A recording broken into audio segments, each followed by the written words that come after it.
जय जय जय जय शाश्वतम् आदिनाद ब्रह्म ओंकार शाश्वतम्। और आखिरी जो तत्व इसमें है आज के विषय में, वो है विचार संयम। इंद्रिय, समय, अर्थ और विचार, चार पहलू हैं। अगर चारों को ठीक से ध्यान में रखा जाए तो जिंदगी बदल सकती है। विचार संयम इन चारों संयमों का मूल है कि विचारों से ही जिंदगी चलती है। अगर विचार ठीक कर लिए तो समय का भी सदुपयोग हो जाएगा, अर्थ का भी सदुपयोग हो जाएगा और इंद्रिय भी अपने बस में रहेगी। क्योंकि न मुख बोलता है, न आंखें देखती है, न कान सुनते हैं, न हाथ पैर काम करते हैं। कौन करता है? कोई भीतर से निर्देश देता है, और भीतर से निर्देश देने वाला कमांडर है विचार। विचारों की बहुत बड़ी ताकत होती है। एक दिन पूरा इस पे समझाया गया कि हम जैसा सोचते हैं वैसा ही सब कुछ हो जाता है। लेकिन आप बार बार कहेंगे कि हमने तो कभी गरीबी नहीं सोचा, हमने तो कभी दुख नहीं सोचा, हमने तो कभी बीमारी नहीं सोची। कभी न कभी सोचा है। अनजाने में सोच लिया, कहीं हॉस्पिटल गए तो सोच लिया कहीं हम भी न बीमार पड़ जाएं। कहीं ऐसे विचार निश्चित आए होंगे जिसके कारण, और आज का जो हमारा जीवन है वो भूतकाल के विचारों का ही परिणाम है, और कल वही होने वाले हैं जो आज सोच रहे हैं। इसलिए अपना भविष्य संवारना चाहते हैं तो वो सोचिए जो बनना चाहते हैं, वो सोचिए जो होना चाहते हैं, और उसी दिशा में चिंतन करके आगे बढ़िए। उसके इर्द गिर्द विचारों को इकट्ठा करिए।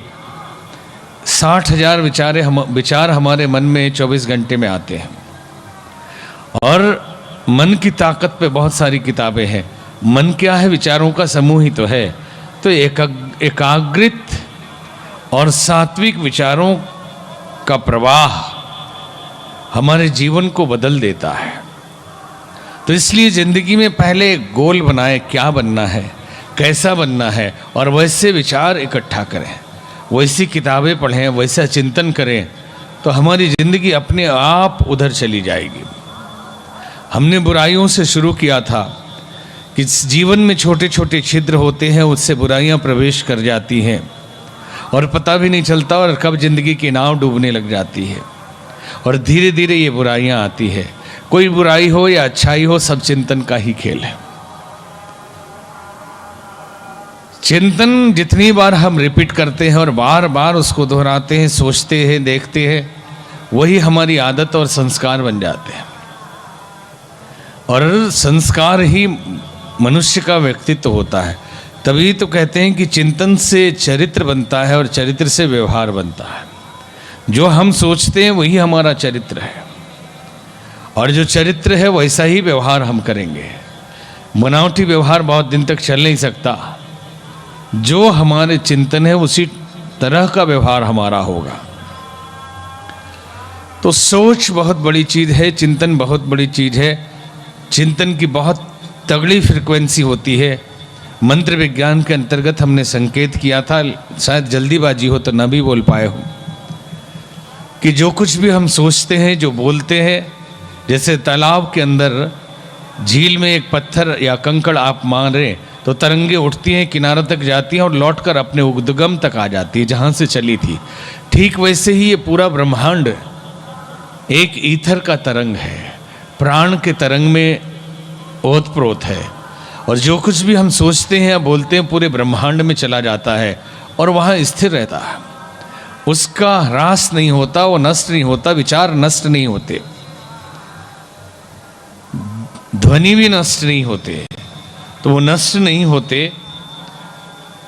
और कितने तरह के विचार, जिन्होंने गाली दिया है, जिन्होंने निंदा की है, जिन्होंने दुखी हुआ है, वो सारे विचार ब्रह्मांड में मौजूद रहते हैं। जब हम कोई भी विचार या चिंतन करते हैं तो ब्रह्मांड का पूरा चक्कर लगाता है और लौटकर अपने उद्गम पे पहुंच जाता है।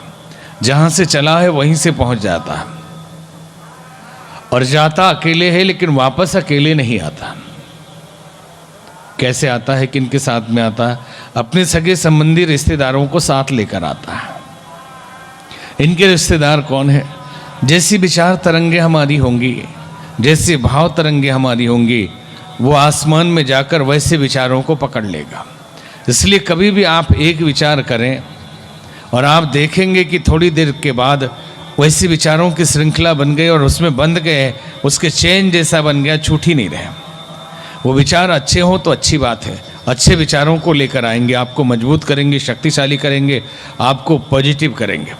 अगर बुरा चिंतन आपने किया तो देखेंगे बुरे चिंतन में फंस गए आप और उसी में उलझे रह जाएंगे, रात भर सोचते ही रह जाएंगे। कई लोग कहते हैं नींद नहीं आती, बीमारी तो कोई है नहीं, स्वास्थ्य तो ठीक है, लेकिन कुछ विचार आ जाते हैं जिसको सुलझाने में हम रात भर लग जाते हैं। आप सुलझाते नहीं, विचारों ने आपको पकड़ लिया। और विचार उल्टा मत करिए, नहीं तो वो और उल्टा हो जाएगा। विचारों को संवारने के लिए एक दिन और कहा गया था, वितर्क बाधने प्रतिपक्ष भावनम। बुरे विचार आए तो अच्छे विचारों की फौज खड़ी करिए, उन बुरे विचारों से लड़ने की कोशिश मत करिए, क्योंकि उनका अस्तित्व ही नहीं होता।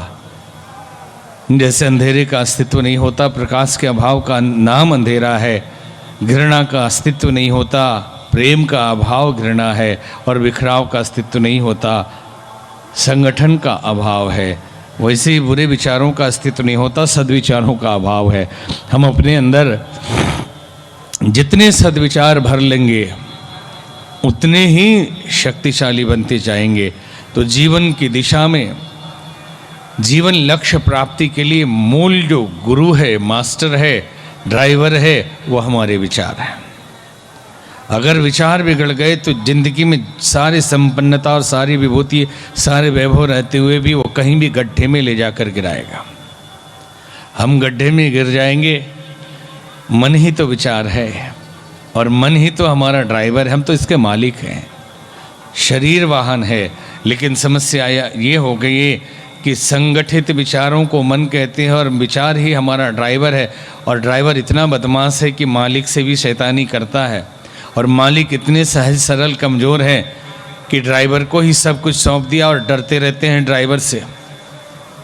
जैसे देखा, आप कहते हैं ना कि अरे मन नहीं लग रहा है, मन करता है चाट पकौड़ी खाएं, मन करता है गोलगप्पे खाएं, मन ये करता है, मन वो करता है, मन दुखी है, मन यहाँ मेले में आ गए तो मन घर में पहुँच गया, घर में थे तो मन मेले में था।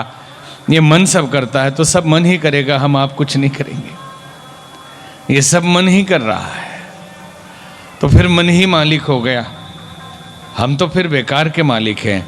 तो ये मन ड्राइवर ऐसा बदमाश मिला, गाड़ी आपने उसके हाथ में सौंप दी, बैठ गए गाड़ी में, गाड़ी लिए जा रहा है, कभी गड्ढे में कुदाता है, कभी किसी रास्ते पे ले जाता है, जाना है कानपुर, रीवा सतना पहुंचा देता है, और घुमा के ले आए तो फिर चित्रकूट चला जाता है, उधर से ले आए तो रायबरेली जाने के बदले वो कानपुर पहुंच जाता है?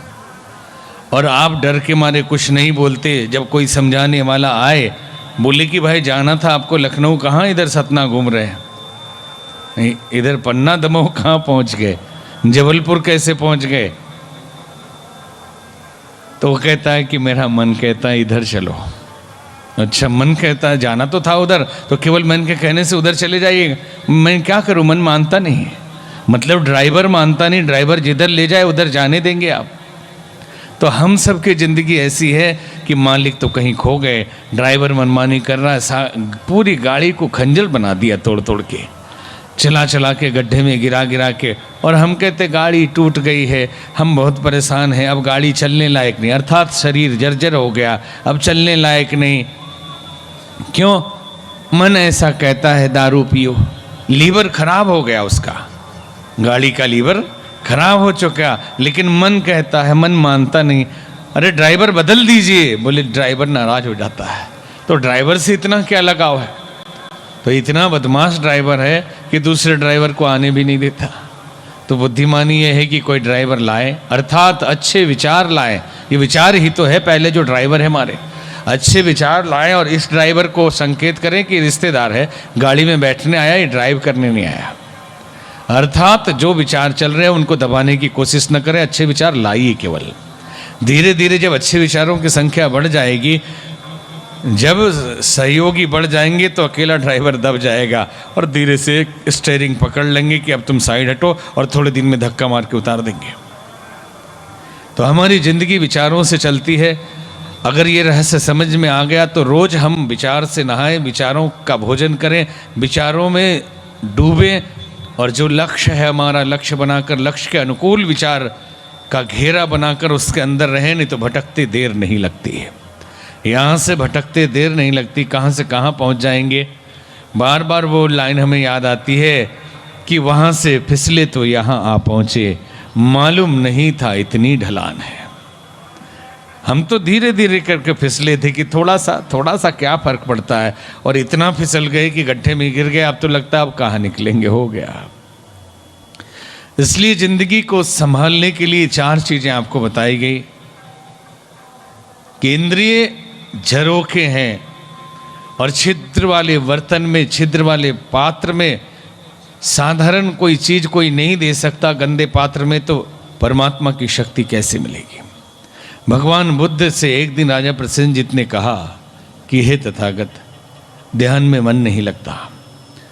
उन्होंने कहा कल इसका उत्तर दूंगा, और एक मैं तुम्हारे घर भिक्षा लेने आऊँगा। कमंडल लेके पहुँचे, बहुत सुंदर खीर बनाया। राजा ने भिक्षा में खीर देने गए, कमंडल जैसे ही बुद्ध ने बढ़ाया देखा उसमें कचड़ा भरा है। बोले तथागत कमंडल दे दीजिए, साफ करके ला दूँ, इसमें कैसे खीर डाल दूँ। तो भगवान बुद्ध ने कहा मुझे खीर नहीं चाहिए, मैं तो तुझे बताने आया था कि ध्यान क्यों नहीं लगता, ईश्वर की कृपा क्यों नहीं होती। गंदे पात्र में तू साधारण खीर नहीं दे सकता, तो परमात्मा तुम्हारे गंदे मन में अपनी परम शक्ति कैसे दे दे, अपनी कृपा और अपने अमृत कैसे दे दे। इसलिए पात्रता का मतलब केवल छिद्र ढकना नहीं, बल्कि अंदर की सफाई करना भी है। ईश्वर की कृपा हमेशा बरस रही है।